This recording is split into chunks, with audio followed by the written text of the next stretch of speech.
Welcome back to the program. You're watching Global Business Africa. Now, the rand was pretty composed in trading on Monday, suggesting that the credit downgrade by Moody's on Friday had largely been priced in. Now, as expected, Moody's did downgrade South Africa's debt rating by one notch, and that effectively means the country's investment grade rating from Moody's is still intact, at least for now. Consider this a stay of execution. That said, Moody's outlook was kept at negative, implying effectively the agency could still downgrade the rating down to junk, and that in turn could possibly trigger bond outflows and cause the rand to weaken quite a bit. For now, though, bond inflows have bailed out the rand, and that in turn has helped to keep a lid on inflation, and that has given the Reserve Bank inflation, which has returned between the Reserve Bank's range of between 3 to 6%. Investors will also keep a very close eye on the US Federal Reserve. It's expected to lift the repurchase rate later this week by probably 25 basis points. All right, then let's dig deeper into exactly what's going on in South Africa. Angelo Coppola joins us now live from Johannesburg with more data on this story. Angelo, so the rand marginally stronger against the dollar in trading today. Is the market largely agnostic about this whole downgrades business? Is it a done deal as far as they're concerned?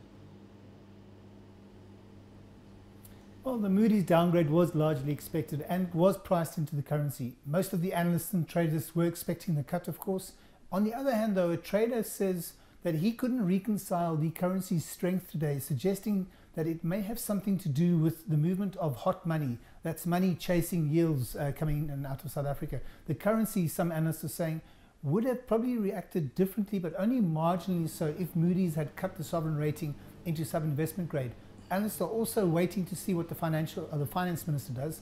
His postponement of an economic briefing on Sunday and the cancellation today of that same briefing did raise some eyebrows, and it doesn't augur well for the next 6 months. But we have been told that Gigaba, that's the Minister of Finance, will call that briefing for later this week, Raman.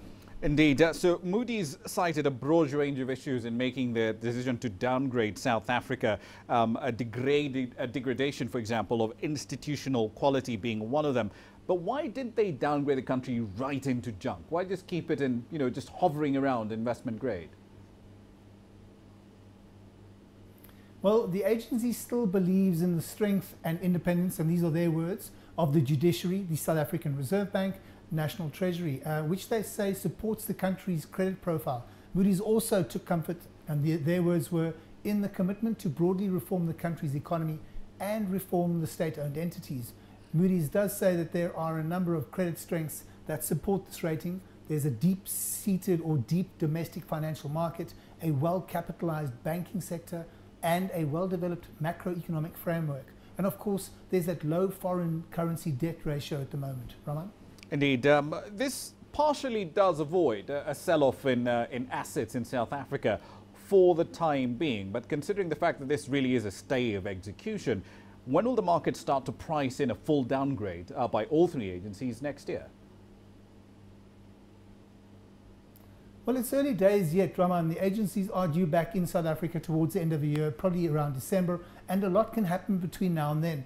But the timing couldn't be worse for the country, especially because the fight for control of the ANC now shifts into high gear with, as one analyst calls it, populist politics and economic rhetoric becoming the order of the day. So it's early days, but you know what? It might be a stay of execution. We're not quite sure what's going to happen just yet. Indeed. One last question for you. So, okay, Moody's has said, fine, you're going to retain your investment grade rating. What effect does this then have for the real economy, for companies' ability to actually borrow and invest in the open market? Well, look, the private sector is concerned. The Banking Association this afternoon was saying that the country shouldn't be lulled into a sense of complacency because Moody's didn't cut the country directly into junk status. The issues still need to be resolved, they're saying. The downgrade won't loosen the purse strings, analysts are telling us. It's because it's unlikely that companies are going to go to market for debt or invest until there's more political certainty. And that's unlikely to happen before December, when that elective conference does actually take place, Roman. Indeed, and of course with the recession currently in place, that's going to be a really, really tough sell. Thank you for that.